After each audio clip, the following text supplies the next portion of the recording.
You are now tuned in to Mind, Body, and Soul with Annette, where your hosts, Annette Harris, analyze intriguing life questions and concerns, such as, do Christians suffer from mental illness? Have you wondered why they act abnormal? Or you may ask, what is really going on in their minds? Do you need a net? Well, keep listening for a biblical understanding of the psychology of the mind. Welcome to another session of Mind, Body, and Soul with Annette. And I am your host, Annette Harris. We always like to go to the Lord in prayer. Lord, we thank you for this wonderful day, for how you have blessed us to see yet another day in the land of the living. We ask that you would help us and bless us with this subject on today and get the glory out of whatever we do and say. In Jesus' name we pray. The opening scripture, the first part of Hosea 4:6, simply states, "My people are destroyed for lack of knowledge. Because thou hast rejected knowledge, I will also reject thee." And I am grateful. Today is Wednesday, October the 12th, 2016, and we are moving right along through this year. We are almost toward the end of the 10th month. We have only a couple of more months left in this year, but I'm grateful that we're yet here. And this session on today, we are actually joined again by a wonderful friend and fellow laborer in the gospel. My good friend, Apostle David A. Rogers. How are you on today? Grace and peace. I'm good. All right. I need that grace and peace. Thank you. Hallelujah. I love the way you greet people. I love that. That's wonderful. And he's joining me again on this afternoon because we are going to be discussing a very important topic, I feel. It was presented to me, and, I always inform everyone that if you have a topic that you want Mind, Body, and Soul to venture into, to discuss, then let me know. So someone did inbox me. Actually, it may have been a phone call. And we were talking, of course, about the election, the impending election that's coming up, 2016, for the White House. And one question that came across, this individual asked me, they said, what actually do you think would happen if Donald Trump was elected as president? I know we've all been following the campaign, the tour and them, going around. We know we started from, I forgot how many it was initially, to now we're down to these two candidates we have to choose from. And looking at Donald Trump, his history, and how he addresses situations, people, that individual thought that, okay, he's a little, kind of crazy. Maybe almost a basket case, or a head case, should I say. And they said, okay, well, why don't you talk about this? Or can you talk about this?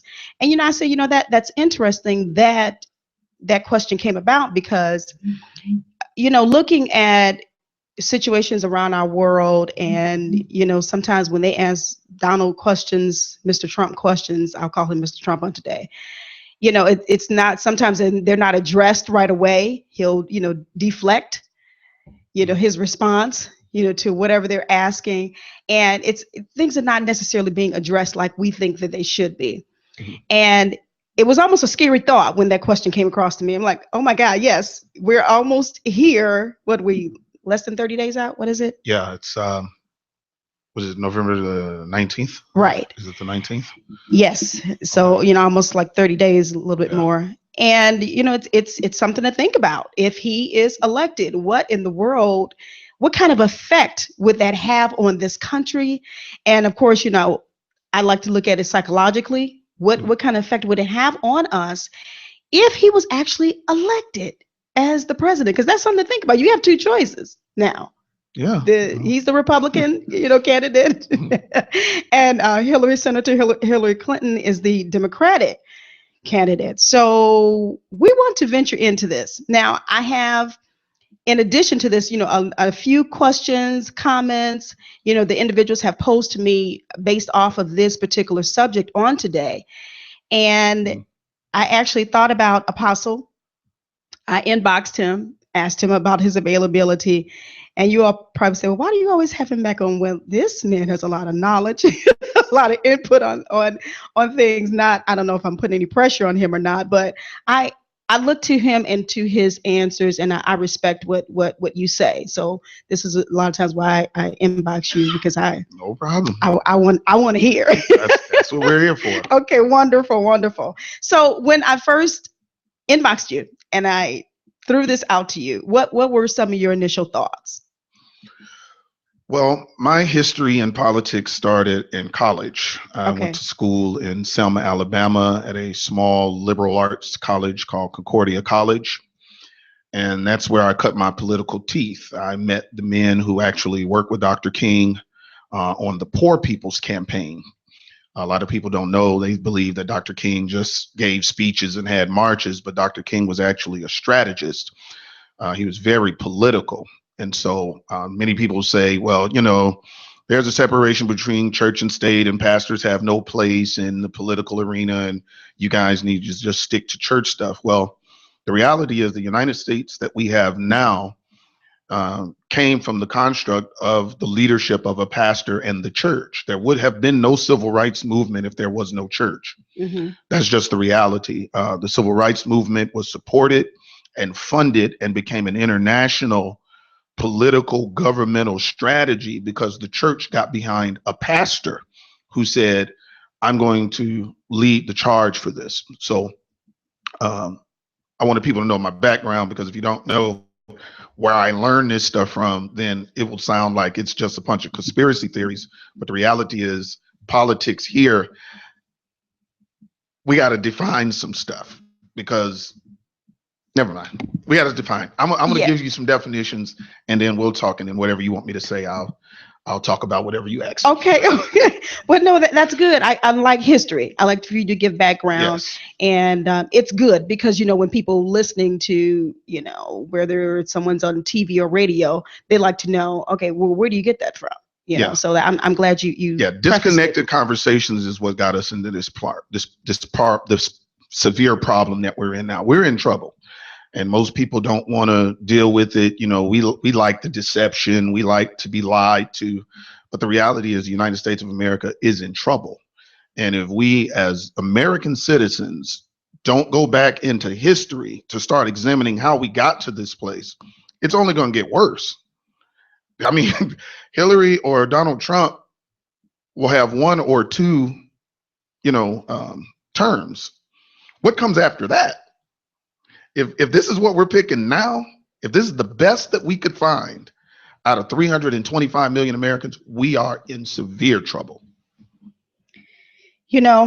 I have often said, looking at this campaign and following it, half following it, or however you want to say, mm-hmm.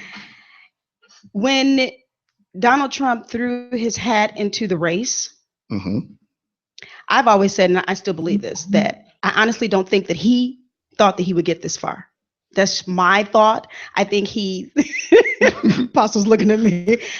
I'm going to give you the history, and then people can be able to go and research this stuff for themselves. Okay, that's good, because I've heard a lot of theory. I've heard a lot of, or some people call it conspiracy theories and all mm-hmm. that or whatever. So I definitely want to hear what you have to say. But that is my initial thought, that I think that he kind of, it was almost like it was a game to him or a challenge. You have this show that he hosted, The Apprentice or whatever. So it's mm-hmm. To me, it's almost like he's in a fantasy world type thing. And this was, okay, I'll see what I can do over here. And then, oh my God, I got this far. That's mm-hmm. just me and my thinking about if I was ever personally sit down with him and ask him to be honest with me. Well, let's look at the historical journey of Donald Trump politically, because most people know nothing about Donald Trump outside of The Apprentice or that he builds hotels. Donald Trump has been very political.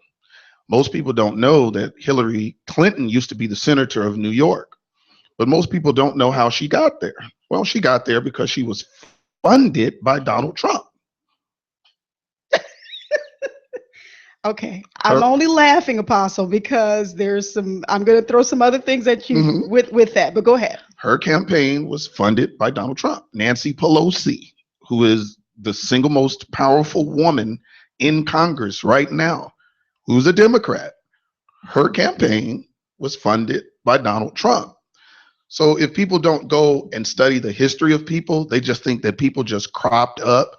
This guy has never been in any governmental office ever in life.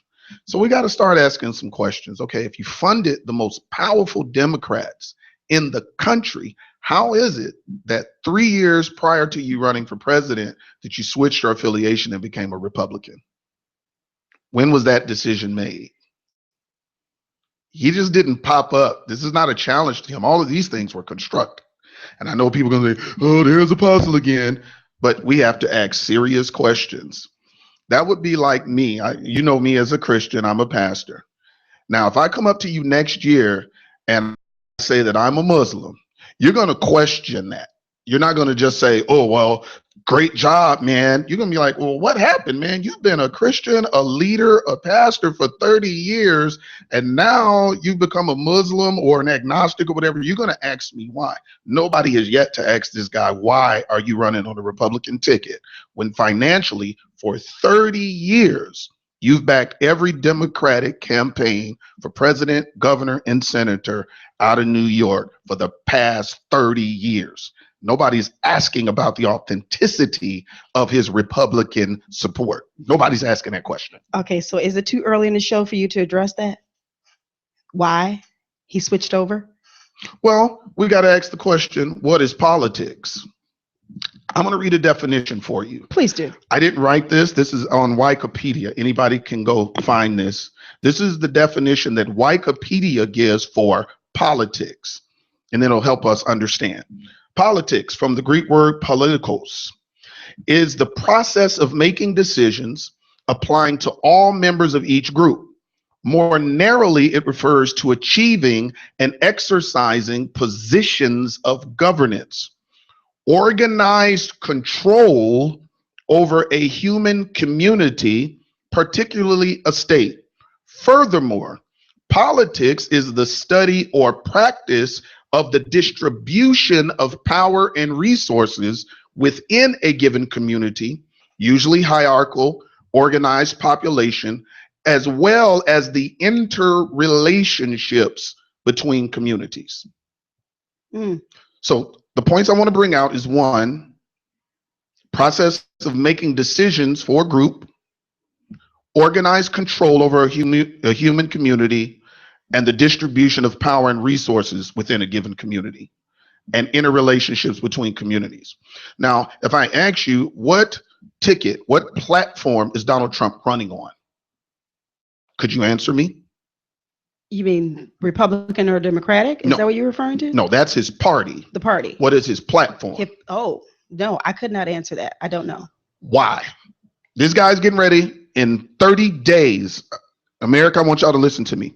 In 30 days, this man is running for the president of the United States, and we don't know what he's running for, because that has not been the conversation. The conversation is he's talking nasty on a bus. He hates immigrants. He hates Muslims. He hates women. He hates black. Donald Trump is a racist. That has been the conversation through media this entire year that he's been running, and he still won. Now, if we look at the definition for politics, who made the decision to achieve and exercise a position of governance with that platform? Who made that decision? Because he's never been in any place of government. He's never held any governmental position. So how did he come from nowhere to the top? Somebody made that decision for him to be there. You can listen to him and tell he's not intelligent enough. He doesn't have a platform. We know he's not a Republican. Why are you there, sir? Who made the decision for you to be there? Is it that you were placed there to make Hillary palatable? I believe so. Wow. Because that's another theory that someone inboxed as well. So maybe we can go there and talk about that, because I have a group thread here, and one of the inquiries, or one of the thoughts that one of them had, they stated that they really believe that it's almost like he's planted, or Donald Trump is a plant, so that And that will maybe kind of hold up what I just said too. Yes. Almost like he was just kind of thrown in there, but so that she could get in. And let's see, I believe they also say, and I can't find it real quick. I know I'm trying to paraphrase what they did actually say, that they probably had a conversation, the two of them. For 30 years. For 30 years, they've been best friends. Right. So they don't hate each other. This is like, this political campaign stuff is like the World Wrestling Federation. You get these big muscular guys who on camera, I'm going to kill him. I'm going to beat him up. You got a guy 450 pounds hit you in your face and you're not bleeding. It's probably not real. So they go back and forth, but the distraction is to keep us from really understanding what is being constructed here. What is really happening to us as a people? What did Donald Trump bring to the surface that we found out in America? We're still divided along racial lines. But who decided that we were to be divided along racial lines? Because politics means that they determine interrelationships between communities. Who's they? The real government. Mm-hmm. Because we know that the president, the person who sits in the White House, does not really carry real power. I put up a post, I think it was yesterday or the day before yesterday, and I asked all 62,000 of my social media followers to name one person from the Electoral College from their state. Was it crickets on the page, or did they know? Most of the people from Illinois responded. I didn't get very many responses outside of Illinois. Okay. Out of the 62,000, only maybe 20 responded. I've been asking this question since 1989. Do you even know who's on the Electoral College for your state who's actually picking the president? And that's important, because I think that there is a misconception. Well, I know that there is a misconception, believing or not even knowing that the Electoral College has that power, and this is what they're doing. Of course, it's not to say don't go out and vote because Electoral College is going to choose. No, we want to exercise our right. So, and Apostle's still looking, your look sometimes. Well, because I deal in this. What has happened in America to politics is we've reduced our civil responsibility to voting. Dr. King didn't die for us to vote. He died for us to run. Expound. Dr. King's Poor People's Campaign was designed so that African Americans could hold positions of power. So the Poor People's Campaign was designed to be an economic development, an educational development, and a political development arm of the civil rights movement. And so if you don't understand, there was a time when African Americans couldn't go to college to become equipped to run for office. If you don't understand that, then we're going to continue to squabble over who we're voting for. Neither one of these individuals represent our interest. They represent the interest of the banks, the pharmaceutical industry, the military industrial complex, and the prison industrial complex that fund their campaigns and fund them being in position as the puppets, if you will, of these systems that are working behind them, so that they can pass legislation to continue to enrich those who actually run this country. So a Donald Trump or a Hillary candidacy is the same thing. They're one and the same people. These two parties are one and the same. And until America wakes up to understand that we really need to get control back of the government from banks, pharmaceutical industries, these lobbies, we're going to continue to be manipulated for black people to hate white people, when really the argument is classism, because you have the rich that have to create the poor. Again, politics, the distribution of wealth and resources. That's what the government is for. They're there to distribute resources. United States of America, 2.5 million homeless families in the middle of one of the biggest real estate recessions that we've ever seen. It's empty houses everywhere. So how do we got people sleeping on the floor? Well, the government has to create a poor class in order to keep the rich class happy. And that's what we have. They asked Donald Trump 15 times, show us your tax returns. What did he say when she shows us the emails? Both of y'all are crooks. You can't show it, because if we see it, then the gig will be up. Oh, this is what we're dealing with. We're picking between two crooks, and we've got to change that. Politics should not be synonymous with lying, and then we accept and tolerate that. Interesting. Hey, real quick, I know we're going to head to our first break in a couple minutes. You talked about his platform, and Yes. you stated that, well, you gave out the question, what is his platform? And unfortunately, like you're saying, we don't really know what that is because the focus hasn't been on that. Yeah. And or probably hasn't been answered. So can you talk about his platform? Very much so. You want to do that now or after break? How much time do you have? Maybe like 2 minutes. Okay, I'll start it and then we'll finish it after the break. Okay. His announced platform. Now, we know politicians lie, so I don't want to give the kindergarten stuff. I want to give the upper level stuff so that the adults can catch this. We know politicians lie. So some of the things that he said that he wants to do, we know he's not going to do. Build a wall, stop immigration, kick ISIS, all the stuff that he says he's going to do. It's impossible for him to do because he doesn't have any power.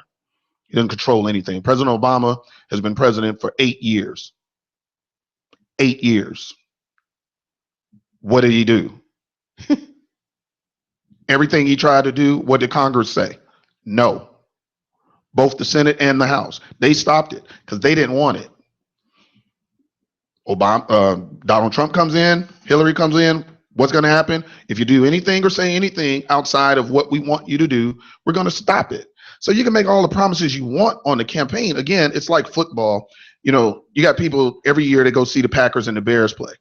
And if it's in Lambeau Field, it's 40 below zero, it's 8 feet of snow. You get these guys, they take their shirt off, they paint half their body green, half yellow. They put a cheese on their head, and they sit in 5 feet of snow and 40 below zero, and they're yelling for the Packers to win. The Packers can go 16-0 and win the Super Bowl. You ain't getting nothing. Your victory is vicarious. Now, when Brent Favre wins, he's going to get a check. If he throws a certain amount of touchdowns, he's going to get an incentive bonus. If they run a certain amount of, yards and all this stuff, he's going to. Politics for many Americans is vicarious wins. It's not anything tangible. It's not going to impact you tangibly until we get involved in candidate development, where we're actually putting people in office and on all levels that actually are speaking for us. But as long as they're speaking for the industries and the systems that fund them, then Americans are always going to be pushed at the bottom of the ladder. And I'll finish his platform when we come back. Yes, please do. That was deep. Apostle has me mesmerized on today. I'm learning as well on today. So this is good. This is very good information. They're chiming in here on Facebook. So we'll come back and also look at what they are commenting and or questioning on Facebook as well. We're going to go to this first break. Today's featured artist is going to be Damon Wilkerson, D. Wilkes and Friends. So take a listen to his music on our breaks on today. I believe that you will enjoy, and come back for Mind, Body, and Soul with Annette right here on Intellectual Radio. Lord, I believe.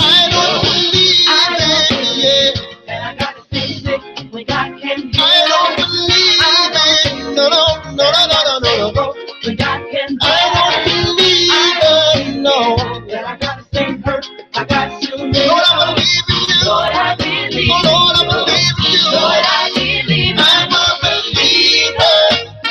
I've been washed in the blood of the Lamb. You forgave me.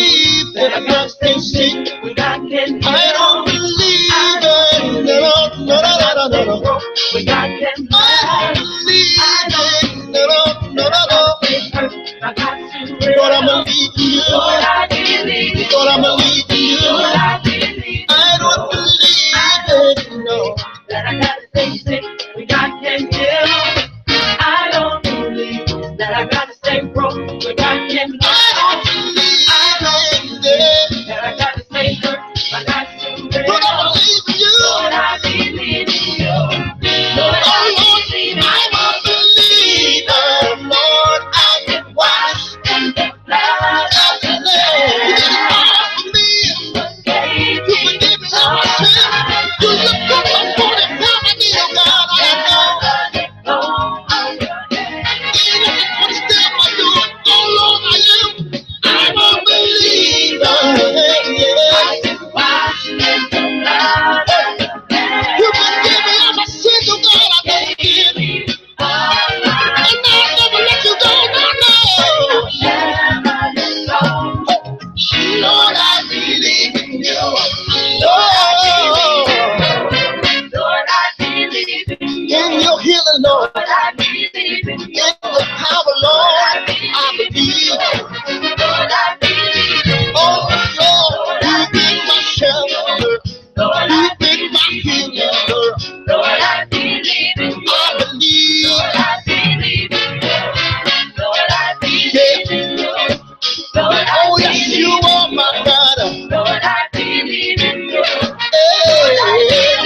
Your wife said, if I seek ye first the kingdom of God and His righteousness, Lord, I believe in you. Lord, I believe in you. Oh, Lord, I believe in you. Lord, I said, if I call on your name, oh, Lord, the Bible says, you've been so good to me. All right, welcome back. Welcome back to Mind, Body, and Soul with Annette. We're here on Intellectual Radio on today. It's a little rainy outside, and it is going on in here, too, as well. Little hot conversation we got talking about Donald Trump and his run for the presidency. The question is, what is going to happen if he actually gets in? After the first half hour, I'm not so sure if he's going to get it. After listening to Apostle Rogers, and if you are just now joining us, oh my God, you have missed a treat. I'm going to let Apostle go back to finish the question that we asked him before the break, discussing Trump's platform. And you started on that, so I want you to continue that, and then I'm going to hop on over to Facebook because I see a few comments here that individuals are commenting on. Okay, the main one I want to hit immediately that'll help us kind of synergize all of the thoughts is immigration. Okay, Donald Trump says that he wants to build a wall to stop illegal immigrants from coming into the nation, and he wants to stop Muslim refugees from coming into our nation. Now, this construct came about as a part of an economic agenda from certain people in the Republican Party. Okay, now it has racial undertones, so I want you to understand that. But to endear the Republican Party to the poor white class, the verbiage is poor minority immigrants that come here are taking your jobs. That's the conversation and the construct that has been used to vilify and demean and demonize minority immigrants. I need you to understand what immigrants they're talking about, because they're not talking about the Polish because they're immigrating here. They're not talking about Russians because they immigrate here. They're not talking about people from Great Britain or Canada who patriot here. They're not talking about Asians because there are many Chinese and Japanese that patriot and come to the United States. They're talking about Hispanics, Haitians, Cubans, and Africans. Haitians, Cubans, Africans, and Hispanics. That's who they're talking about when they're talking about immigration reform. You got to be very careful when you talk about government, because the verbiage that they use is all coded and cloaked language. And so they've used Donald Trump to use racism as the block so that poor whites will say, yes, he's our spokesman. But then the minorities who hear that, who know the language, because we've been battling this for 400 years, say, I'll never vote for this guy because he's a racist. Now, if we go over to the Hillary's camp and we look at her platform, which is the platform of her husband, Bill Clinton, we would never equate it to racism until we look at it. The bill that the Republicans developed, NAFTA, Bill Clinton passed it. That's where your jobs went in 1993. The North American Free Trade Agreement sent entry-level jobs to Dubai, to Mexico. Your friend Donald Trump, who is a business person who has a clothing line, he makes his clothes in China. Now, while you're up espousing immigration reform and the needs to bring jobs back to America, you've flown 8,000 miles outside of America to have your suits and your ties made. You didn't come to Detroit and build a manufacturing center to build Donald Trump clothing in the middle of Detroit's worst recession, where they had an entire city had to file bankruptcy. You didn't build a manufacturing city in New Jersey, in Newark, New Jersey, where unemployment is 51%, or Gary, Indiana, where unemployment is 68%. You went to China, which is the largest economy on planet Earth, and that's where you had your clothes made. So I don't want to hear you talk about immigration reform, because that's where you took your stuff at. The foreign trade deficit that he was talking about in this second debate, that is $800 billion. You're a part of that, because all your stuff gets manufactured over there. The steel you buy to build your hotels, China sells 45% of its steel production to the United States of America.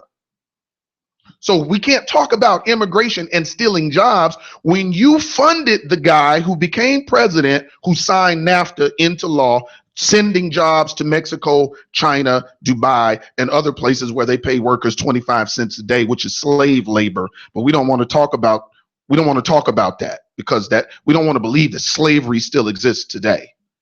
We want to put that back into the 1700s, but it still exists today. You have Chinese workers that are 15, 16 years old working in sweatshops all day making Nikes for $12 that they're selling for $200. We can't talk about that because our favorite icon represents that brand. Right. That's government too. So we want to reduce our government to presidential elections, when really government deals with who we are internationally. And as Black people, let me talk about us for a minute. We've divorced ourselves from the totality of government, because the only thing we see in government is who's sitting in the White House. Right. In which they don't have that power that we think they do. No, because we disconnected ourselves from all the other groups. We disconnected ourselves from the Asians and the Hispanics and the Cubans and the Haitians and the Hondurans and all of these other people that are trying to get in here to get a better life. We've divorced ourselves from that, and we're just saying, oh, we were in slavery. All Black people that are in the United States of America are not from the construct of slavery. Africans were here 5,000 years before Christopher Columbus' grandparents were even born. So we need to change the narrative. And we need to change the discussion, because the reason why we are absent in government is because we don't even understand who we are. Ooh, that's another show right there. And yes, it is.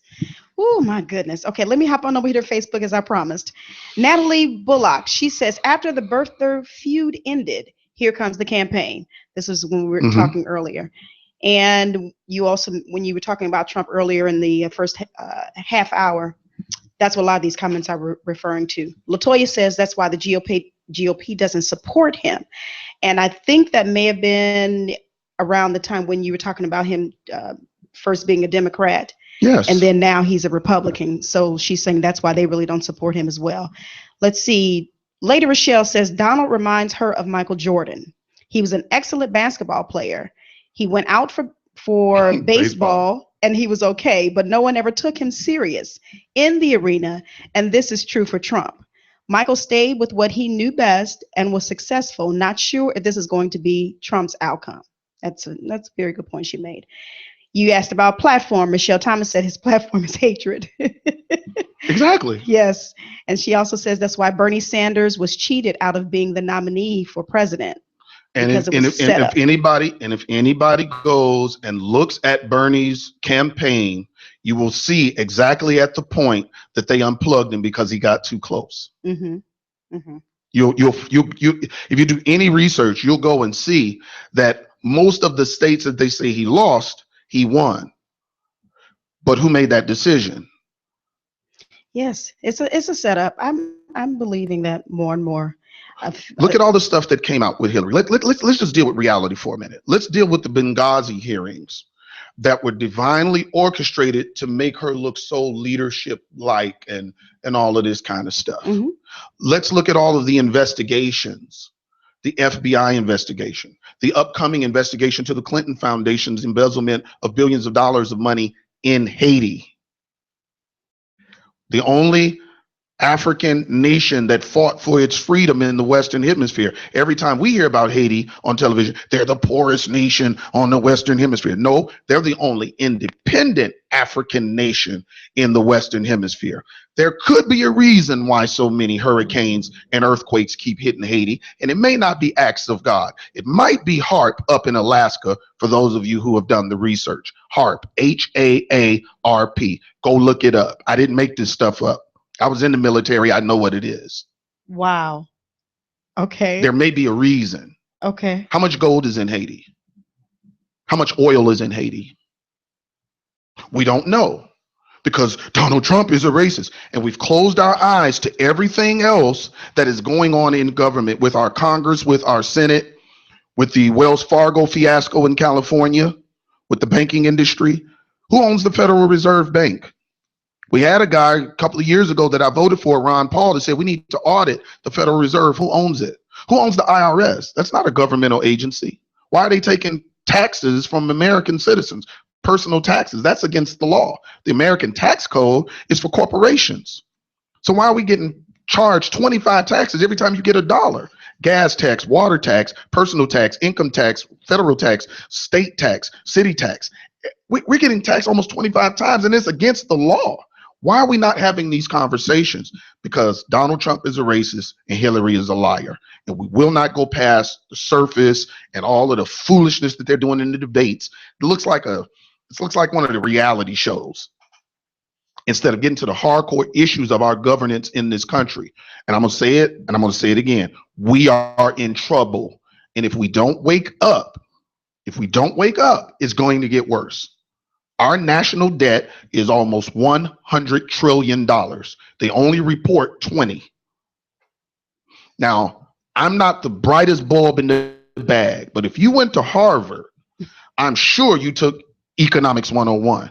That would have told you if you spend more money than you make, you run deficit. Mm-hmm. Why has the entire Congress and Senate not been fired for running deficits since 1954? We haven't had a balanced budget in the United States of America since Dwight D. Eisenhower was president, and nobody has been fired. Nobody has been thrown in jail. If you go to your job tomorrow and steal $20, they're going to put you in jail.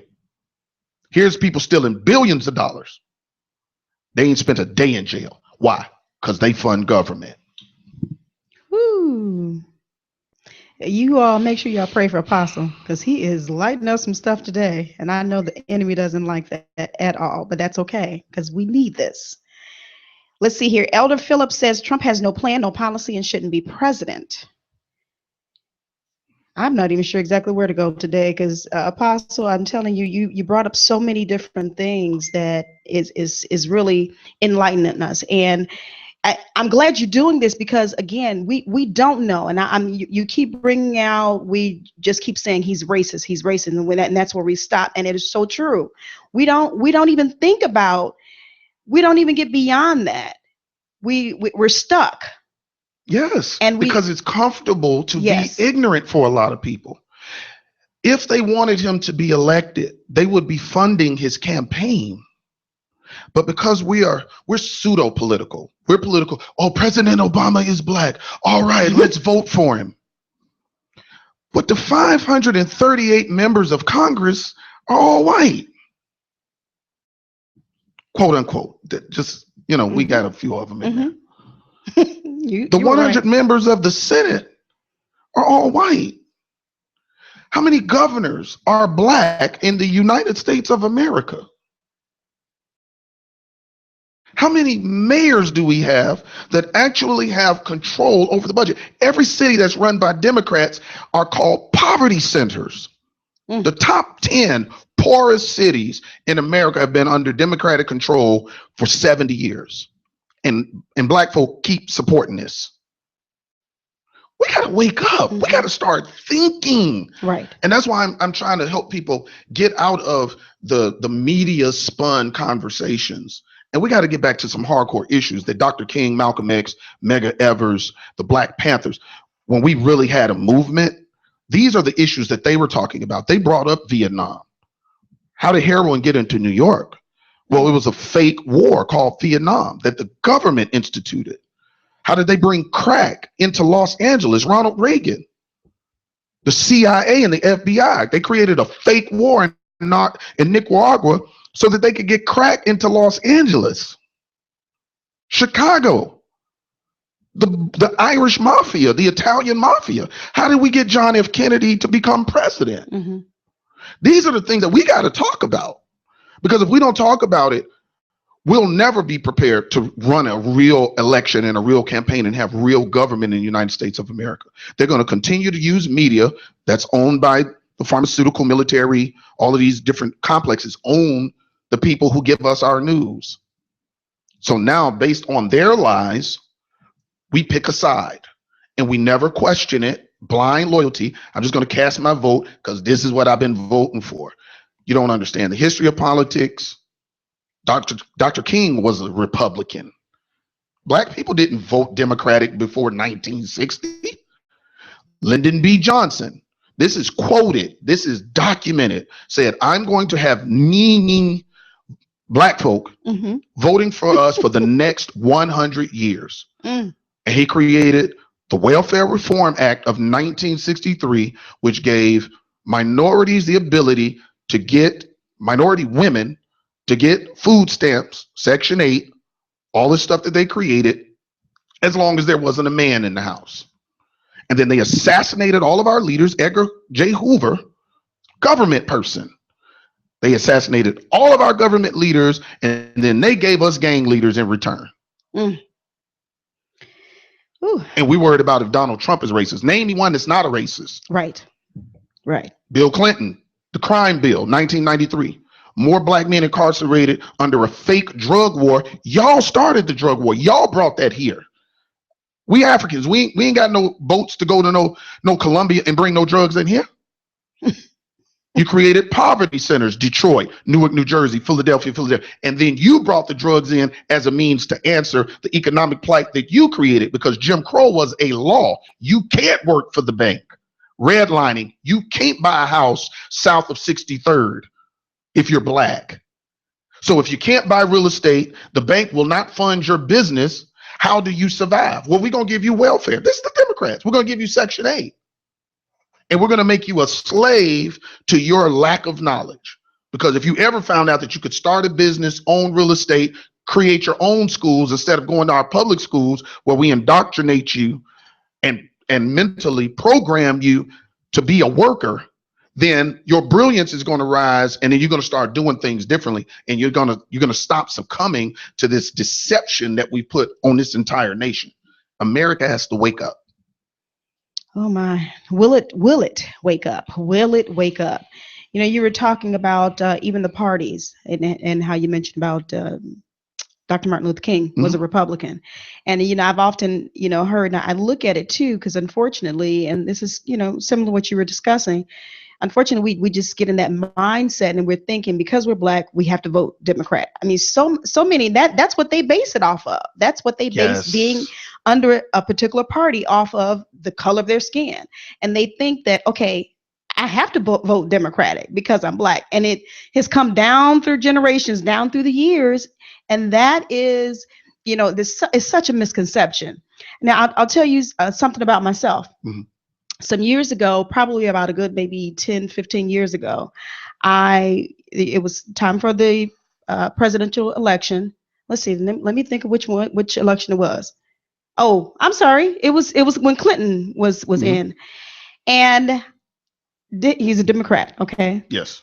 So I'm thinking, I'm just going to vote for him because, I'm black, he's Democrat. I'll vote for him. After I voted for him, a conviction came over me so strong. And I know it was the Holy Ghost convicting me. you voted for him just based off of what you have heard down through the years. You didn't even look at what his beliefs were, what his morals, his principles, his values. And I told the Holy Ghost, and I said, I will never, ever do that again. I will look to see what these candidates are talking about, what the morals, the principles, what their platform is. I will never just go and just vote just because he's Democrat, I'm Black, I should vote Democrat. Never, ever. And I have held true to that to this day. I didn't vote for Barack Obama. You don't have to tell everybody who you vote for, whatever, if you don't want to, but I did not because he was Black. I didn't vote for him because he was Black. I didn't vote for him at all.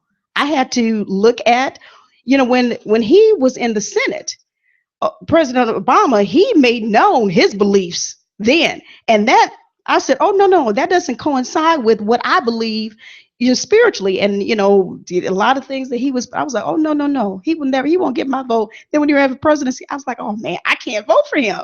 That conviction was there and it was set. But this is the thing that we have to, whether you vote Democrat, Republican, or whether we create a third party, which is where I am, understand why. Yes. We do no research. We let channel 2, 5, 7, and 9 dictate to us what our beliefs are. And that's why we're in trouble. Everything gets spent through a construct that keeps us in a certain place, not thinking. My job as a spiritual leader, my job as a business leader, my job as a father is to teach people how to think. Yes. Do some research, read a history book, go to Alabama and talk to the people that were actually a part of the movement. Stop disconnecting yourself from intelligence, calling it politics. This is ridiculous. We're being victimized in every single arena. We're being told people are our leaders. What are you leading? What have you done? Take us somewhere where you help somebody so we can see it with our own eyes. Mm-hmm. But if they get up and they have the ability to talk real good, then we get swayed and enamored with their oratorical ability, but their character, their integrity, and their platform is non-existent. I don't care if it's Democrat. I don't care if it's Republican. I don't adhere to either one of them. I want to know who you are as a person. Mm-hmm. They brought all this stuff out about Donald Trump. We knew this about this guy, but this is why we know it's been a setup, because you don't become the president without being vetted. All of these Republicans that are saying, I'm withdrawing my support from Donald Trump. You put your support behind him. That's how he was able to run. Mm-hmm. Because if y'all didn't want him, like y'all didn't want Ben Carson, y'all cut Ben Carson's legs out from under him. He was leading. Let's go and study. Again, you don't have to believe me. Let's go back and study. Ben Carson was leading the Republican ticket. They said, oh no. And they cut his legs out from under him. And overnight, he went from 1st to 5th. This is what we're dealing with. Mm-hmm. So if we're going to have some integrity in government, we have to have integrity as people. Yes. Because they represent us. It's for the people, by the people. That's what the preamble says. That's what the Constitution says. We don't work for them, but they're creating legislation that's destroying American lives because of their partnerships with corporations. Mm-hmm. And this is why we got to have these kind of discussions. Exactly. I totally agree. What they say, you put something in writing for Black people, they won't read it. We have to research. We gotta check it out. And it'll be beneficial. We will be helped. Let's see here. I'm going to go to a second break, but before that, let me read a few more comments here. Mm-hmm. Elder Phillips says here, after the vulgar comments from Trump about women, mm-hmm. and that's another issue, how can the evangelical movement still support him? And you know what? That's a that's a question for me as well. And I'm going to add to that. I believe there was a clip on Facebook the other day, Pat Robertson, mm-hmm. and I'm sure you saw that too. Or there was a story. I don't know if it was a clip or a story. I read the story, and they were asking him about, Trump and during the debates and his, mm-hmm. what do you call it, the heaving or whatever. And then he said that was the Holy Spirit that was coming out of him. So you can touch that if you want sometime during the session. The evangelical movement has bought into the lie that the Republican Party is the party of morality. Right. And so the pseudo Christian veneer that the Republican Party has used to bring, again, poor white, middle class white people, conservative group into their movement is a perversion of where it actually started, because the Republican Party was actually the abolitionist party. That's how African Americans were no longer slaves. That's how Abraham Lincoln got elected. And that's how we got the Emancipation Proclamation, because the abolitionists, who were really Christians, said that slavery is wrong according to scripture. And these false usages of the Bible to support slavery is a false dichotomy, because God got Israel out of Egypt. So a lot of people don't understand the roots of the Republican Party in the abolitionist party. Again, when people don't read and research, they don't know. So now I can take that and then I could create this veneer of Christianity, but it's not really Christianity, because Donald Trump would never be selected as one who you would call a Christian just based on his conversation alone. But in order to make him palatable to the Christian audience, we got all these pastors. We even had black pastors coming. They prayed for Donald Trump, and he since gave his life to the Lord. So I said, well, what church does Donald Trump go to? Who is this pastor? I want to talk to him today, because I want to find out, has he been baptized? Does this guy come to Bible study? Is he really a Christian? Or is he just using this as a veneer to seduce people in? And that's all it is. Yes. And so the entire evangelical community, who has supported Republicans because they've made the abortion and same-sex agenda moral issues, religious issues, instead of looking at them as political issues. And so instead of invading that space and putting candidates in that space, then they just vote and support parties, and neither one of the parties have Christianity at its core. Not at all. But that's another thing. Our opening scripture, my people are destroyed for lack of knowledge. Because thou hast rejected knowledge, I will also reject thee. Hosea 4:6. That's the first part of it. Yes. And again, knowledge is power. We need to research. We need to understand what's going on. Don't just hop on the bandwagon and think I have to vote this way because of my race, or that way because of, like you talked about with the Republican Party. They put the agenda out there, the abortion and the same-sex marriage. And you think, oh, that's what I believe. Okay, they're against that. So, okay, I'm going to hop on over there too. Look at everything. You've got to research and look at everything. I'm learning that more and more, even just on these 2 hours on today. We're going to go to our second break, and I want you all to make sure you come back. I see you on Facebook. I'm going to try to get to your comments and your questions. And make sure you come back. Mind, Body, and Soul with Annette, right here on Intellectual Radio.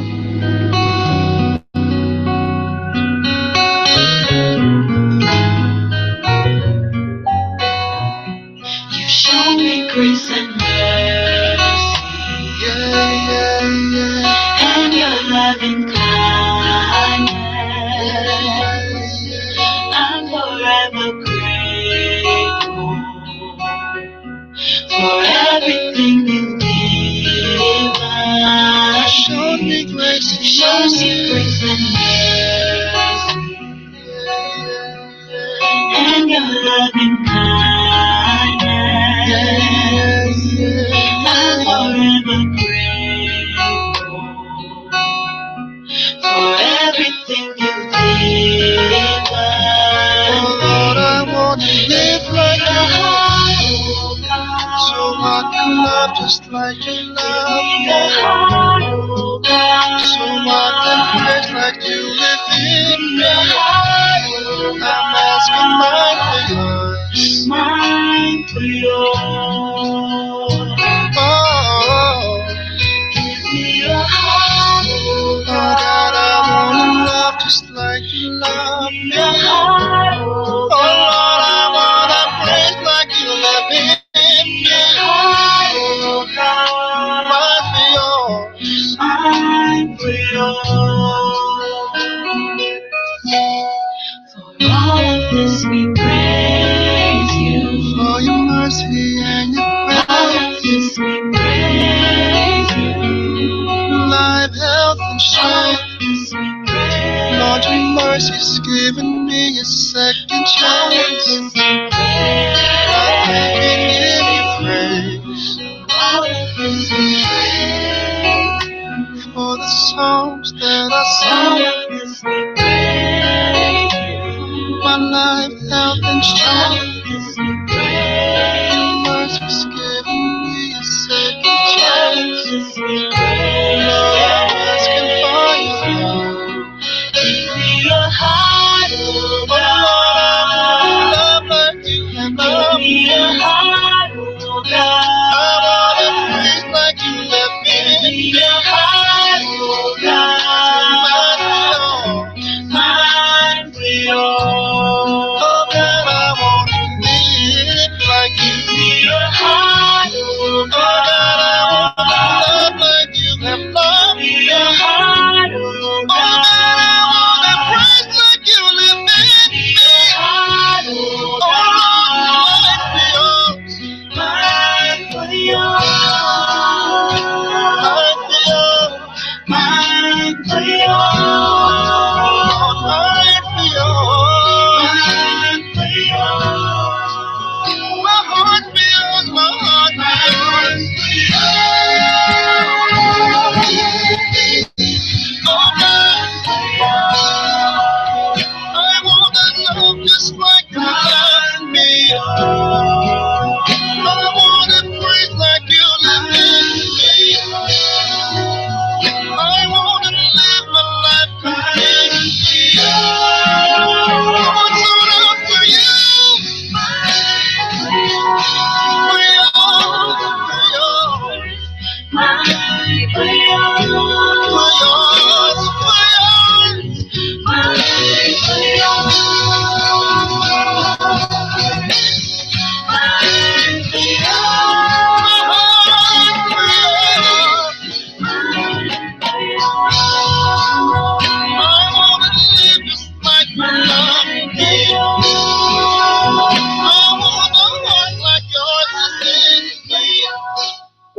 Welcome back to Mind, Body, and Soul with Annette. We are in our last hour, and we're here on Intellectual Radio, and we're excited about this topic on today. It's been hot, so we're going to get back into it. I am looking here on Facebook, and I must let you know, Apostle, that my guests here, my listeners, are telling me that you are really preaching on today. Someone also did say, Apostle Rogers for president. I believe that might have been Buddy Gill. Kill me on the first day. Right. I believe that may have been Buddy Gill saying that. Yeah. So I'm looking here on Facebook. Buddy Gill says the government, the politicians, the retail or commerce industry, if you will, is counting on our society to be a gullible society. Absolutely. You agree with that? Absolutely. Okay. Yeah. And they're doing all the workings for it. They're, like you said, put things in motion. They are setting stuff up. I would agree with that statement as well. And absolutely, I would agree with it 200,000%. Mm-hmm. Listen, when I was in the Army, there's a term that they use in warfare called psychological mass programming. That's where they rehearse a lie over and over and over and over again until it becomes reality. If you ask your average adult in the United States of America, do you believe in Santa Claus? They'll tell you no. I do not believe that a 450-pound white guy is going to slide down my chimney. Matter of fact, I don't have a chimney. I live in a third floor apartment. So I don't believe reindeer are going to fly and put toys under my kid's tree. But they'll perpetrate the lie. They'll tell their children that lie, and they'll go to Toys R Us and buy toys and put it under the tree and tell their children that a white guy that lives in the North Poles with dwarfs put these under the tree. We are such in love with lies to the point that even when we don't believe the lie, we'll continue to perpetrate the lie in the next generation. And that's what we've done with politics. Okay, why do you think we live like that? Is it just I know you said earlier, is it just comfortable just to be? Well, let's get down to the root of it. The root of it is people are in love with sin. This is the bottom line. Anything that will help me cover up what I really am as a person and prevent me from changing, that's what I'm going to support.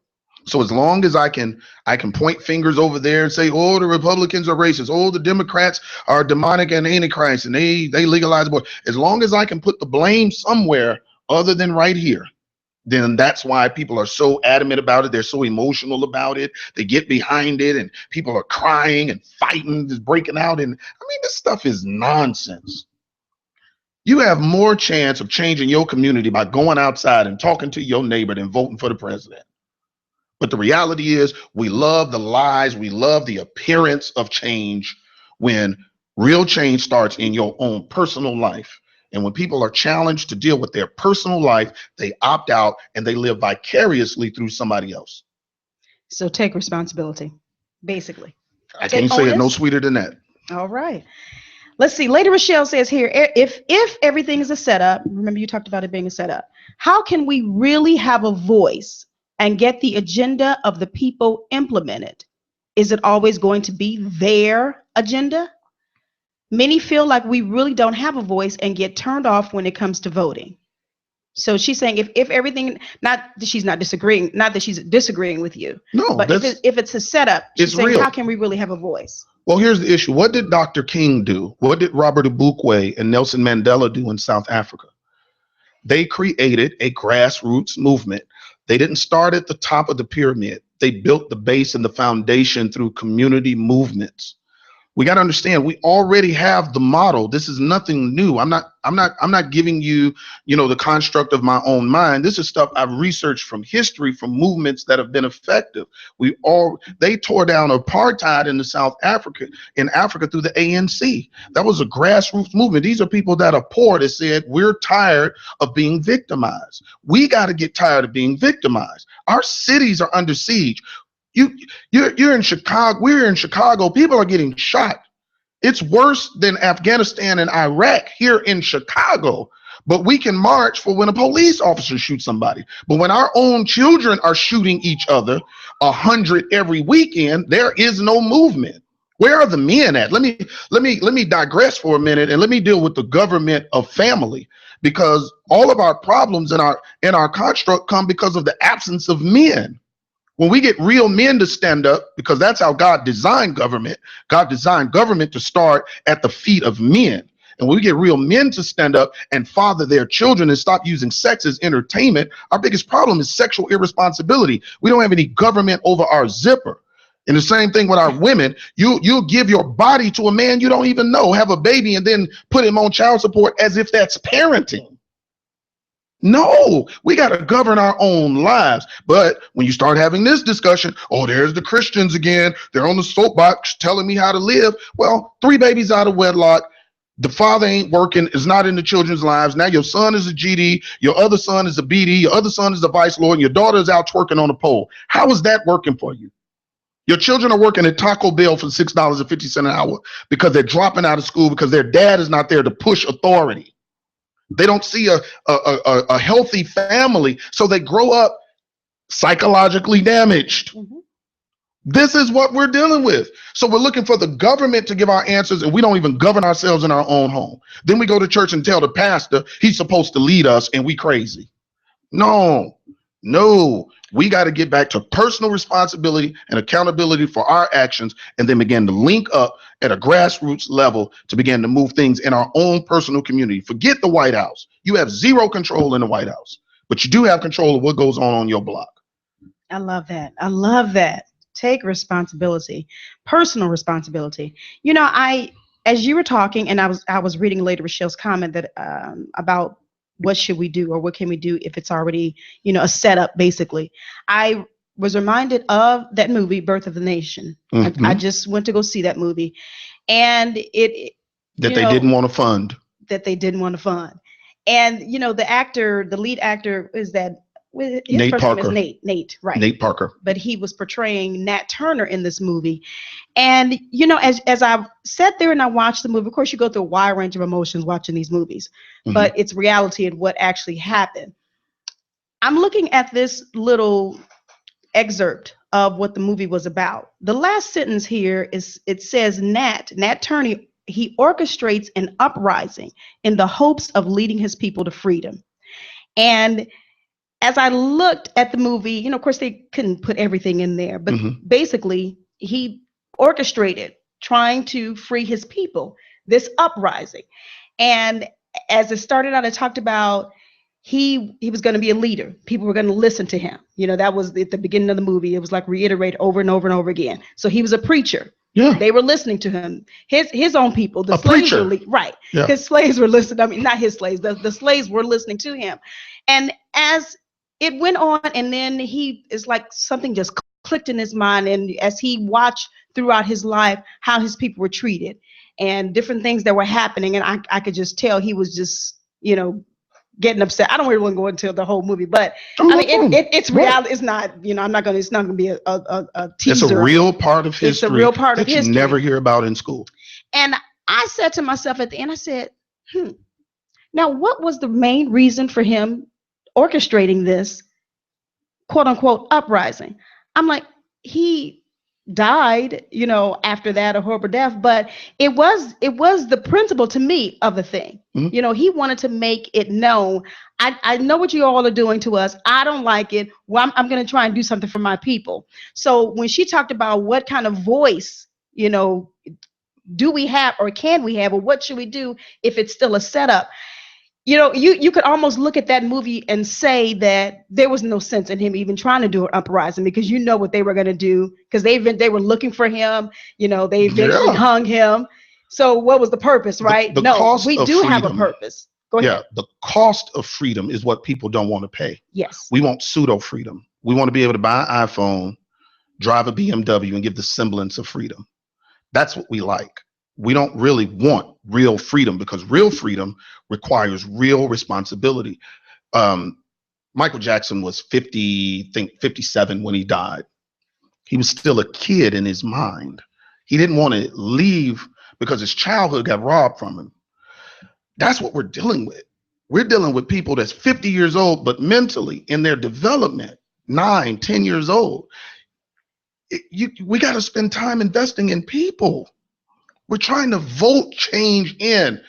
No president since 1954 can even balance a budget. If you can't even balance your checkbook, why am I letting you tell me what to do?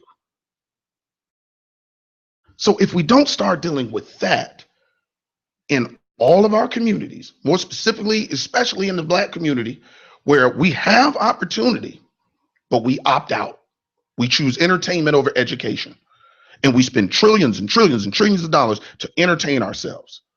This movie that just came out this weekend, I'm gonna give you a stark raving mad example. This movie just came out, Annette Parker, box office flop. People didn't go and see it because it had truth in it. But this Friday, Kevin Hart is coming out. And what movie is this? Kevin Hart? His new stand-up movie. I don't even know the name of it. I seen a thing on Instagram. They've already sold tickets. It's already a box office smash, and because they sold advance tickets for Friday. They haven't even shown the movie yet. So we'll go and we'll give Kevin Hart $150 million in a weekend. Nate Parker, who could not get funding for his movie because he's telling the truth about a portion of Black history we never hear about, couldn't get funding. So he couldn't make $1 million this weekend because we're in love with being entertained. We don't want to deal with the hard truth. Don't want to deal with reality. And I think that is our problem. Queen of Cotway. Yes, Shantae. Again, another amazing movie that we won't support because we How High. How many times do How High come on BET? So What's the name plain. of the movie that she was just referring to? Queen of Cotway. Okay. Please go see these movies. Don't wait for them to come out. Don't wait for them to come out on DVD. Don't go and buy them bootleg from the Chicken Shack. Please go to these movies and support these movies and let these people know that this is what we want to see. We want to hear about the truth. We want to hear about real things. We want our children's minds to be shaped with reality and not all this, oh, you a pimp and the NWA movie, $150 million to hear guys cussing on the mic. And here's Nat Turner, a freedom fighter. Frederick Douglass, W.E.B. Du Bois. We can't even make movies about our real heroes. I love Kevin Hart, but he's not a hero to me. He's an entertainer.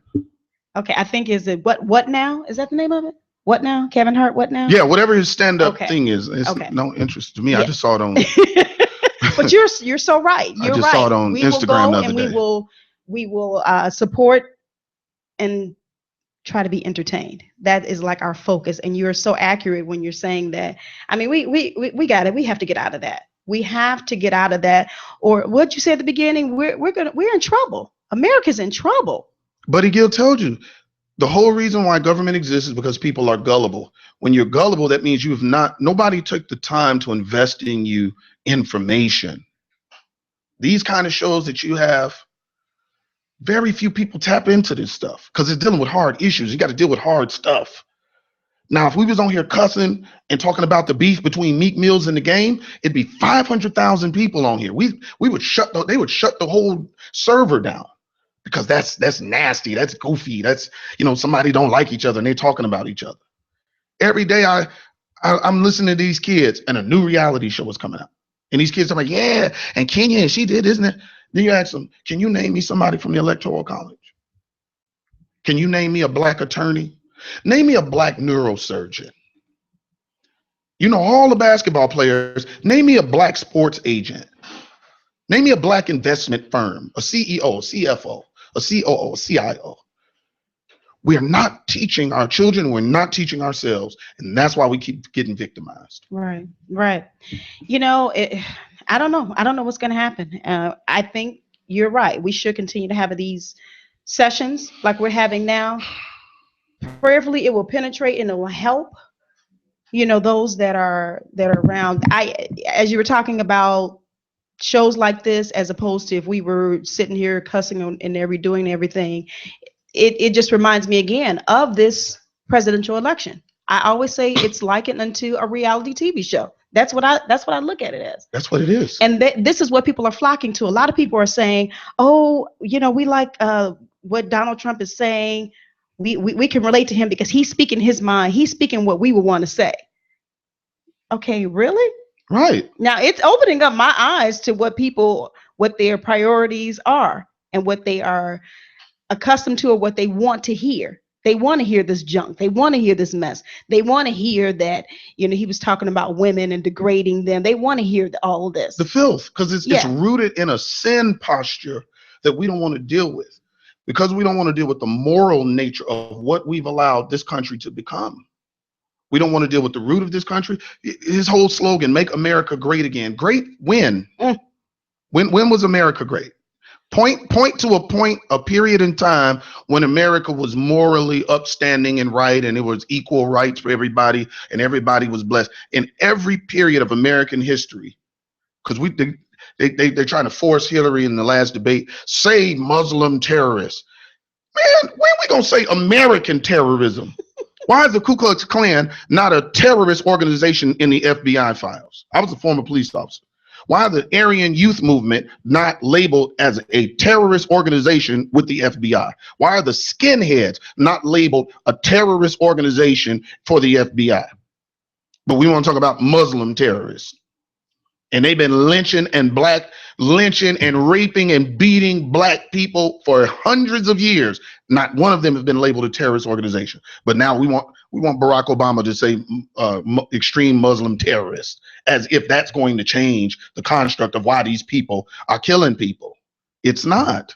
And we got to wake up. We keep buying into the script.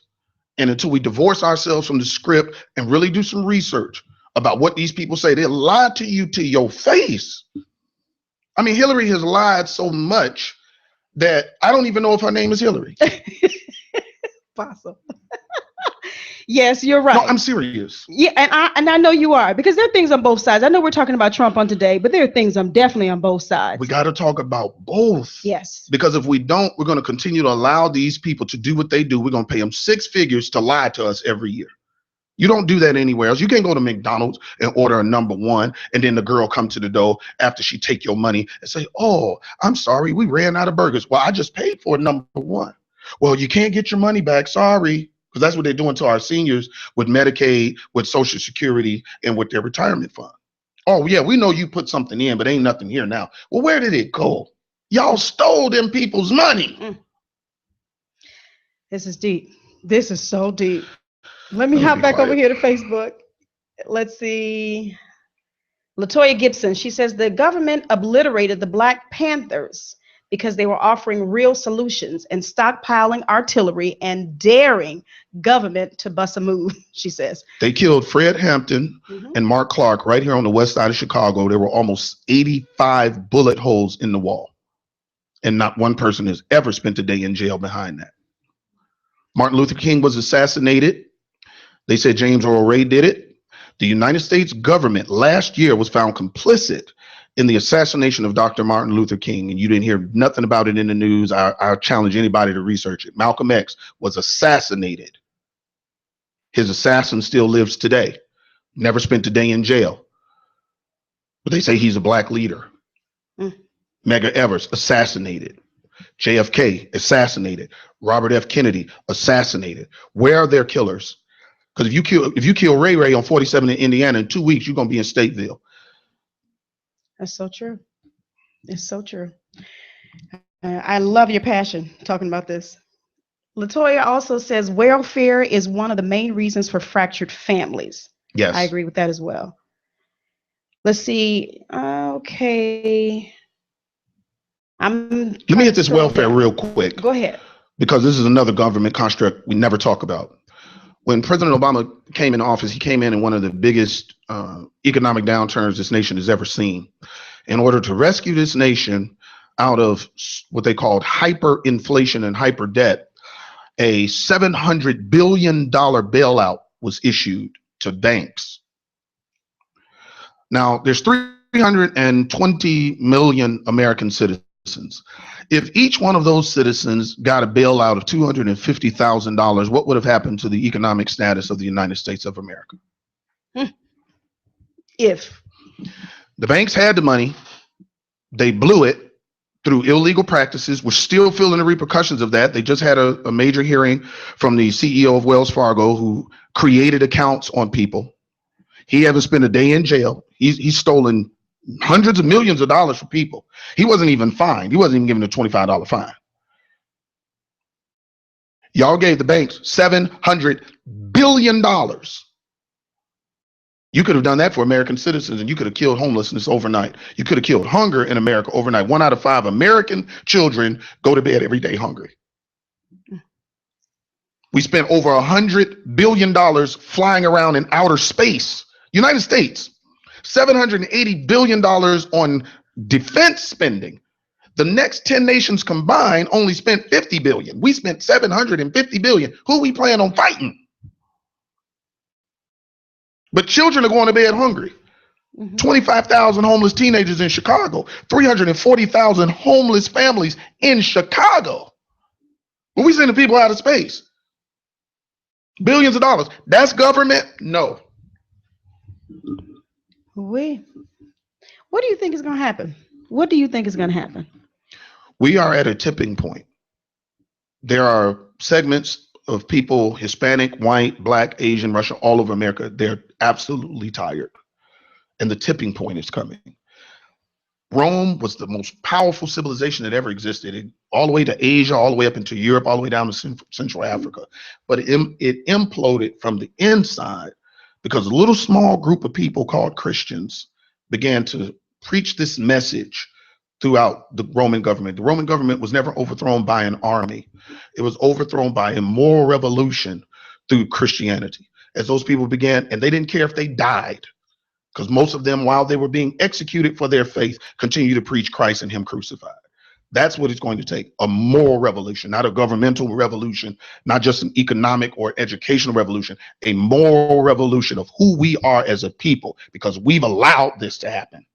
We've sat on our hands and we've allowed this to happen. We've entertained ourselves with sports and movies and reality TVs, and we have not been about the business of really pushing God's moral agenda into the hearts of people. And so as a nation, we're known around the world as the most perverse nation on planet Earth.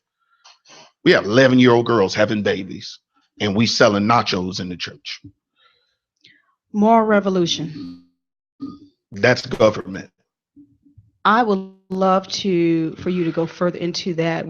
I'm gonna go into our next break right now, because I want to try and bring in, because I have questions as well about, religion, our churches. the spiritual aspect, our responsibility in all of this. Mm-hmm. And moral revolution, that ties into that. So I want to see if you can kind of address that, because that I most certainly shall.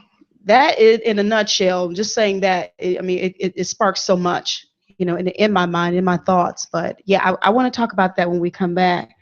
And then also I want to address you. I'm sure you'll have people that are listening and that, they still have questions. Okay, well, how should I vote?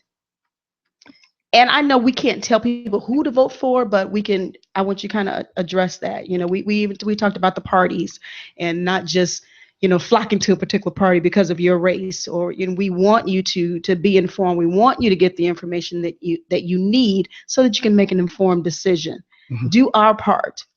Take the personal responsibility. Do our part. So I want to address those two things in our last half hour when we come back. And you are listening to Mind, Body, and Soul with Annette right here on Intellectual Radio.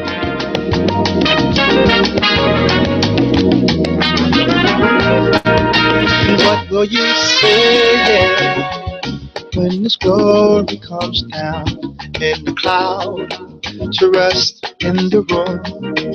And what will you say when the atmosphere shifts and the yokes are destroyed off of you? And what will you say, my God, I will, when the pain suddenly leaves and now you can live in love again? And what will you say when all your tears turn into joy and all your doubts become amens? And everybody say, I'm so glad you came to rescue me. I'm so glad you came to rescue me. I'm so glad you came to rescue me. I'm so glad you came to rescue Oh me. Lord, I'm so glad you came to rescue me. I'm so glad you came to rescue me. I'm so glad you came to rescue me. I'm so glad. And what will you say when the lame begins to walk, all because you chose to lay your hand? And what will you say when the blind begins to see and the deaf begins to hear again? Come on, y'all. And what will you say, my God, it will, when your home was going to close because things, they just would not extend? But then the Lord, He moved the heart of man, and now your home belongs to you again. But everybody say, I'm so glad you came to rescue me. I'm so glad you came to rescue me. I'm so glad you came to rescue me. I'm so glad you came to rescue me. I'm so glad you came to rescue me. I'm so glad you came to rescue me. I'm so glad you came to rescue me. I'm so glad. Everybody say, I'm so glad you came to rescue me. I'm so glad you came to rescue I me. said, I'm so glad you came to rescue me. I'm so glad you came to rescue Everybody me. say, I'm so glad you came to rescue me. I'm so glad you came to rescue me. I'm so glad you came to rescue me. I'm so glad. We say, I'm so glad you came to rescue me. I'm so glad you came to rescue me. I'm so glad you came to rescue me. I'm so glad you came to rescue me. Oh Lord, I'm so glad you came to rescue me. I'm so glad you came to rescue me. I'm so glad you came to rescue me. I'm so glad you came to rescue me. Yeah. you came to set me free. To deliver me.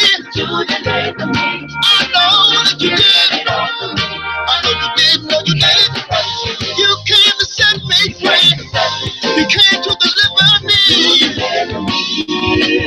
You did it all for me. Oh Lord, You came to rescue me. you came to set me free. You came to deliver me. Deliver me. You did it all for me. Yes, you did. Yes, you did. You came to set me free. To deliver me. You did it all for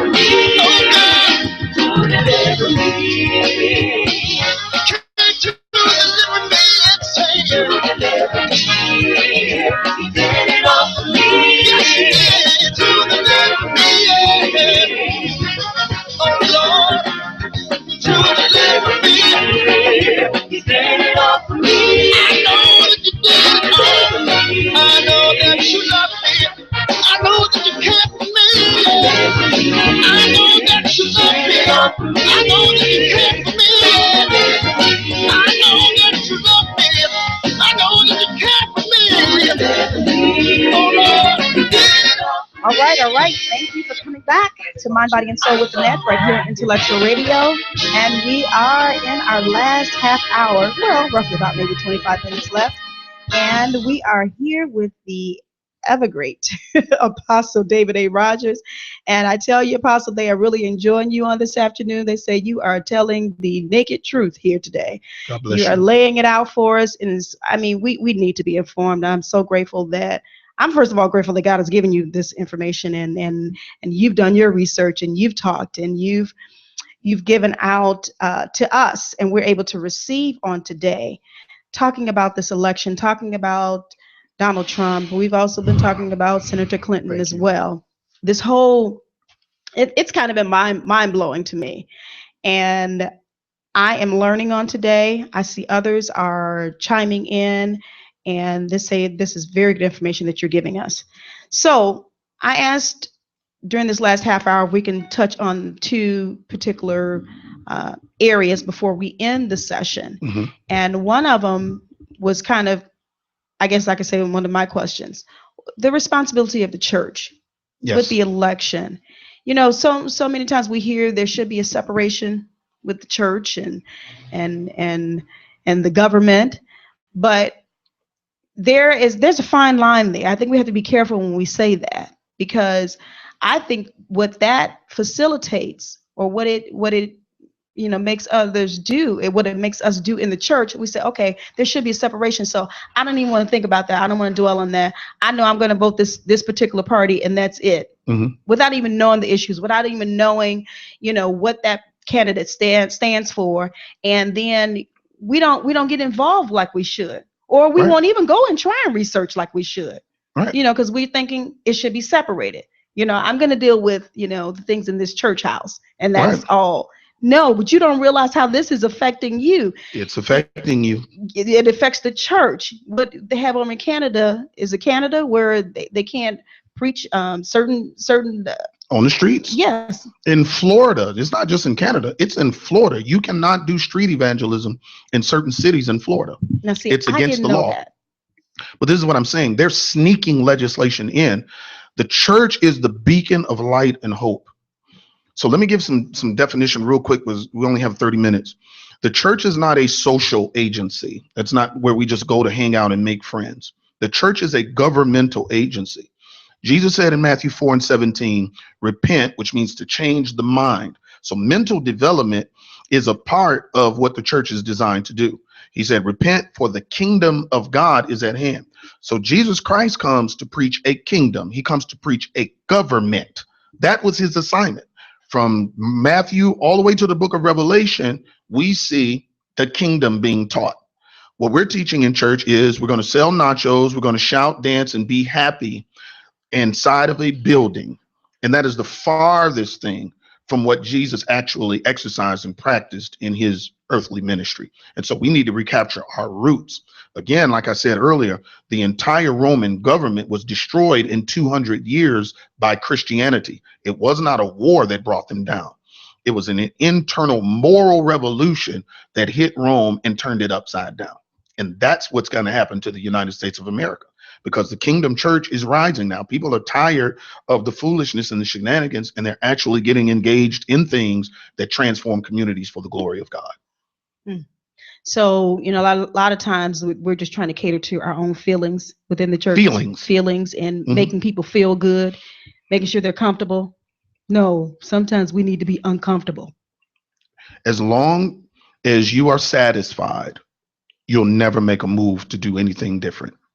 Ooh, that is profound. Can you say that again? As long as you are satisfied, you'll never make a move to do anything different. Comfort is the enemy of transformation. Anytime you see something changing, you see something burning in the heart of somebody that desired to see things change. That's how we got to this point to even be able to vote. There was a time when we couldn't go to school. Now our children are dropping out of school at 51%.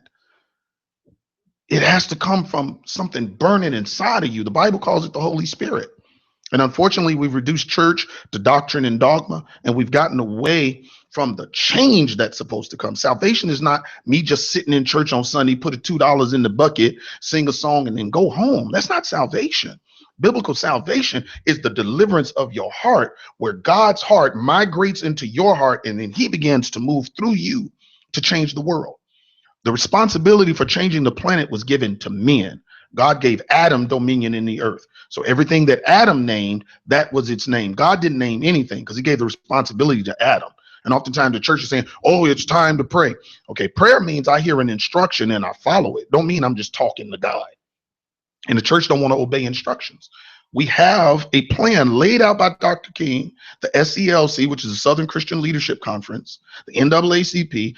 They laid out the construct for transformation. We took it, we ran with it for 10 years, and after they killed all our leaders, we dropped the ball. And God is saying, okay, we've got a blueprint, but now we've got to take that and we've got to exercise that and bring the church up to where it needs to be so we can really make the changes necessary. Because if we don't, it only gets darker after this. So what do you think is going to happen? I mean, I know that there's going to come judgment. What is God going to say about what we're not doing as a church? He's already said it. Well, this is, and I'm so glad you bring this up. This is one of the problems with people. We don't have healthy definitions, so we create a construct in our mind based off the lies we're willing to believe. So we think the judgment of God is God throwing lightning bolts from heaven and striking people down. Every judgment in the Bible that God executed against people is when God stepped back and left people to their own devices. That's the judgment of God. I'm not there anymore. That's why David prayed in Psalm 51. He said, Lord, don't take your Holy Spirit from me. You can do everything else, but don't do that, because if you do that, there's no recovery for me. And in our church, we become desensitized to the Spirit of God. It don't even bother us that our children are being massacred every weekend. Our churches don't go out. And so now we've got to go in, we've got to redefine, okay, what is church? Are you really a church? You got a choir, you sing, you got an organ, you hollering over the mic, but is this the church that Jesus really did? Who do you help? Y'all got all these services and you're on the radio and you got the broadcast service and folk got the robes and they singing, dancing, shouting, clapping. Who do you help? Because if you ain't helping nobody, you ain't a church. You don't qualify to be called church. And oftentimes we're looking for people who don't qualify to do things that they're not qualified to do anyway. If you're not the church, I'm not expecting you to do church stuff. I'm expecting you to do religious stuff. So go over there and sell nachos.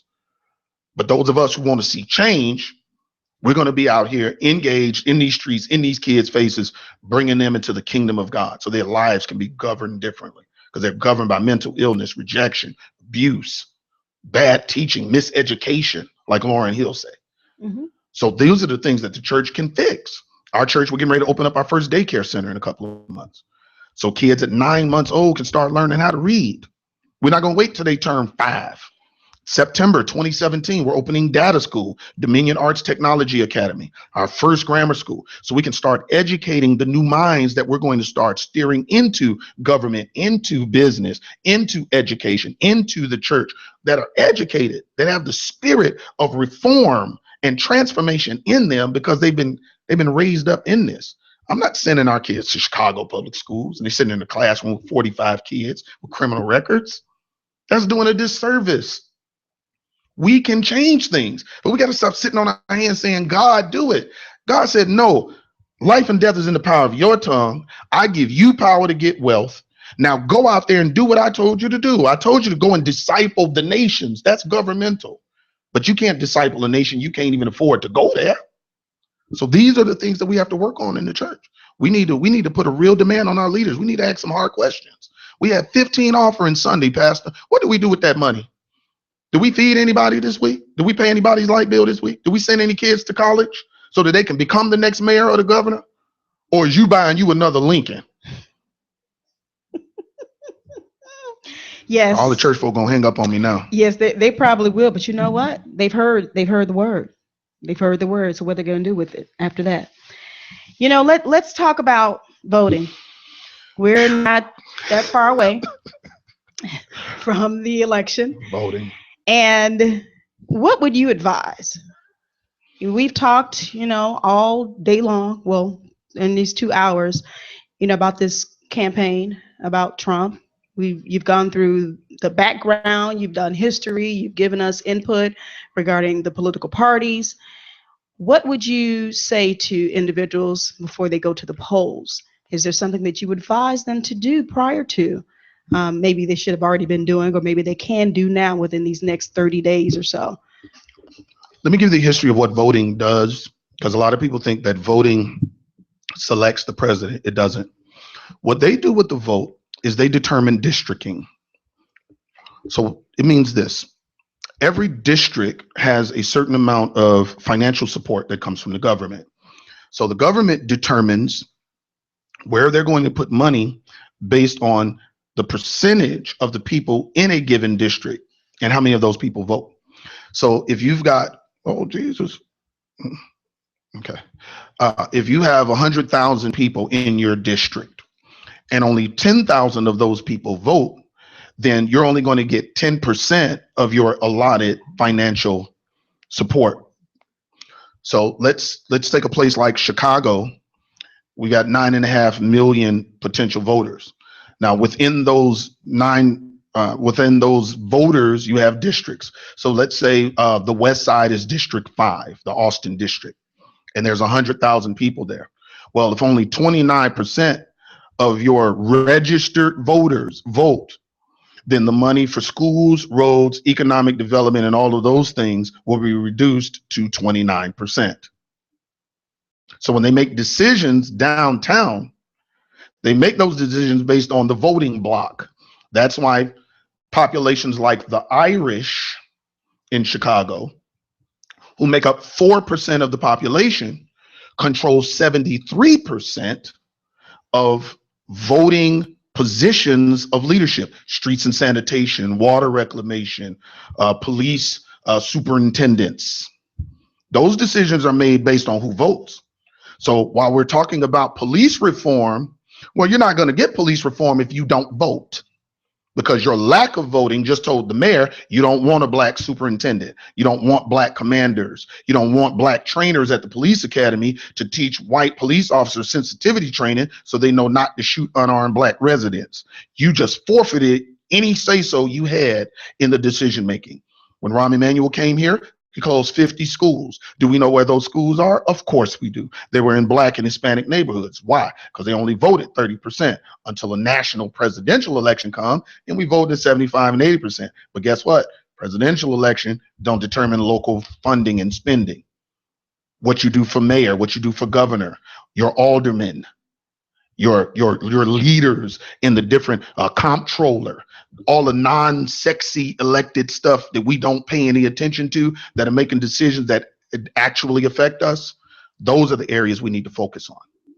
So as far as voting for the president, you need to pick somebody who most closely resembles your values, and you need to cast your vote so that the federal dollars that are supposed to come will be representative that you at least voted. But in the meantime, while we're casting those votes for that, we got to get into candidate development. We got to get into platform development, and we got to get into funding campaigns that matter for us, and not all of these other, corporations and systems that are not concerned about us. Okay, I like that. I've seen, on social media quite often throughout this entire campaign that if you do not vote for Donald Trump, then that vote is going to go to Hillary, or vice versa. I've seen that. Can you debunk that?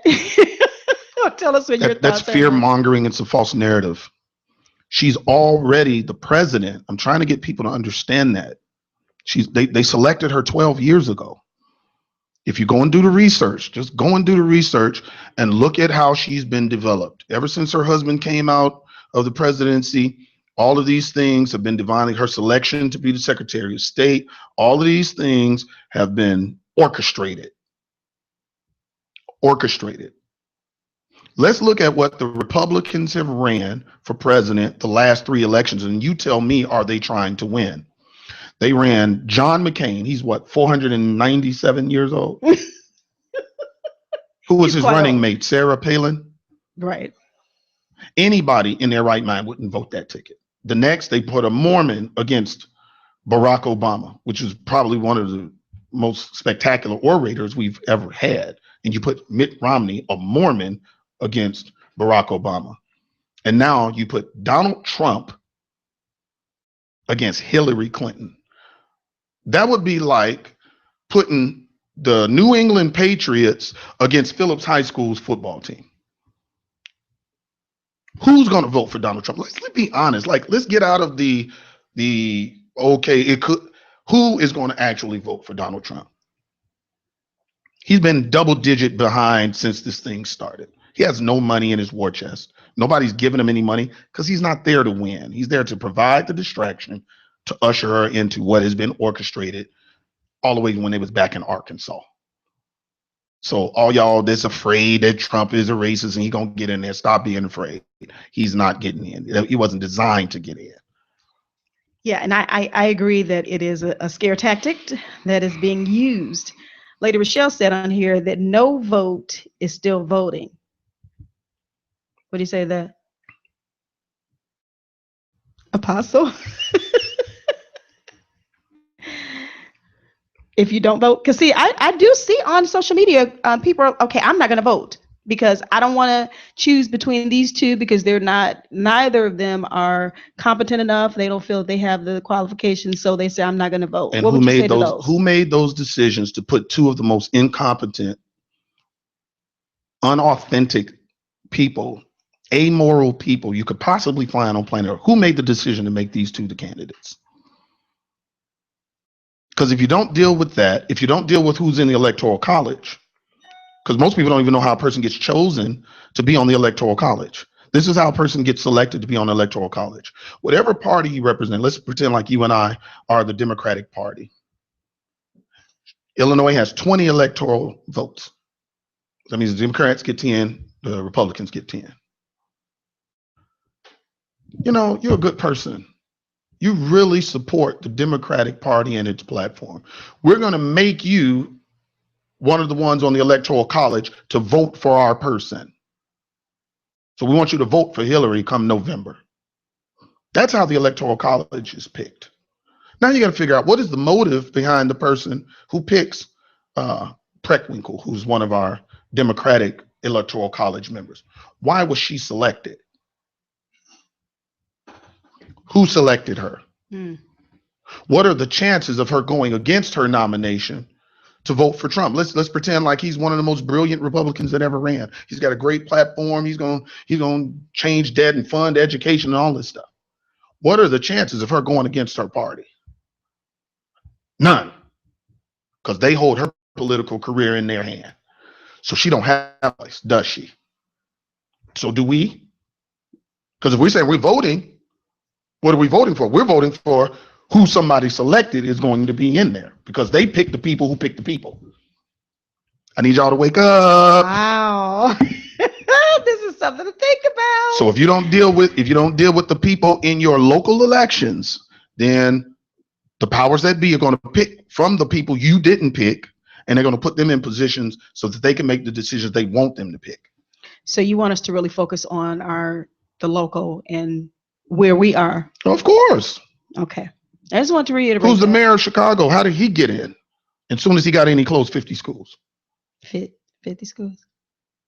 Every state prison in Illinois is fully funded. Ronner has just become the governor and has shut the entire state government down for a year. Businessman, just like Trump. We still haven't learned. Closed daycares. Now people can't go to work or go to school, better their lives. You underfund Chicago State University, which is the leading degree giving institution for minorities in the entire city of Chicago and state of Illinois. And we still won't ask questions. When are we getting the budget? Why is there no money for education? All of the 22 state prisons are fully funded. Chicago Teachers Union just had to have a meeting last week to see if they were going to go on strike or not. But all of the state prisons are funded. Who's making these decisions? Your children has a better chance of going to prison than college? They spend $89 billion a year on prison, $39 billion a year on college. Go look it up. Who's making that decision that prison is more important than education? I know we talked about that earlier in one of our shows. That's government. Yes. So if we don't get involved in the candidate development, then we're casting votes for people who are trying to destroy us. So you not voting, just let them know, hey, kill me. Thanks. So let your voice be heard. Let it be heard. Loud and on clear. both ends, not just voting, but you got to get in part of the economic process. They have local school council meeting at your kid's school. Show up. Have PTA meetings. Show up. What happened to block clubs? Committee ward chairman. You remember that stuff back in the day? Mm-hmm. I used to work with the Shaw brothers back in the day. We had back then they had block clubs and committee ward chairman, and there were meetings and stuff going on. If the old people couldn't vote, we would help them with the absentee ballots and stuff. Now you don't even know if anybody voted. You get a whole list of people. You don't even know who their name is. We're so disconnected as a community. We want to be political. No, we got work to do. Yes, a whole lot of work to do. And as you stated at the beginning, America's in trouble, and we have to do our part. Take personal responsibility and do what you need to do. Do what you need to do. Research, search things out. Don't just go with the flow. It takes an effort to go against the current as opposed to just flowing with everyone. I'm just gonna go this direction with all the fish. No, go against it. Go against it. And Apostle, this has been a very informative session. I'm looking here on Facebook. Their comments, and this is going to be out on YouTube, of course. People can go back and listen to this recorded show because I think it's definitely going to help us. And I appreciate you again for taking your time out on today and enlightening us, informing us. Some of it may have been a little comical, but it's laid out. It's laid out right here before us, and we're going to have to give an account. Yes. For everything we hear. We definitely have to give an account for it, and I'm taking it in myself. So I thank you. So you know what? Before we actually end this session, I do have to give a shout out to my sponsor, which is A1 Grill, and they're located in Glenwood, Illinois. The address I have here is 321 East Glenwood Lansing Road, Glenwood, Illinois. Their number there is 708-300-2433. Again, that's 708-300-2433. If you are interested in getting good sandwiches, good lunch, actually have good meals for dinner as well, please stop by and ask for DeMarc. Tell him that Annette sent you. You will not be disappointed. Again, that's A1 Grill in Glenwood, Illinois. I want to thank you all so much for listening to us on today. All of my listeners on Facebook, other forms of social media on today. Thank you so much for taking time out on today. Make sure you all join us again on next week. If you want to inbox me or contact me via Facebook, my personal page is Annette, known as Annette, or the radio show page is Mind, Body, and Soul with Annette.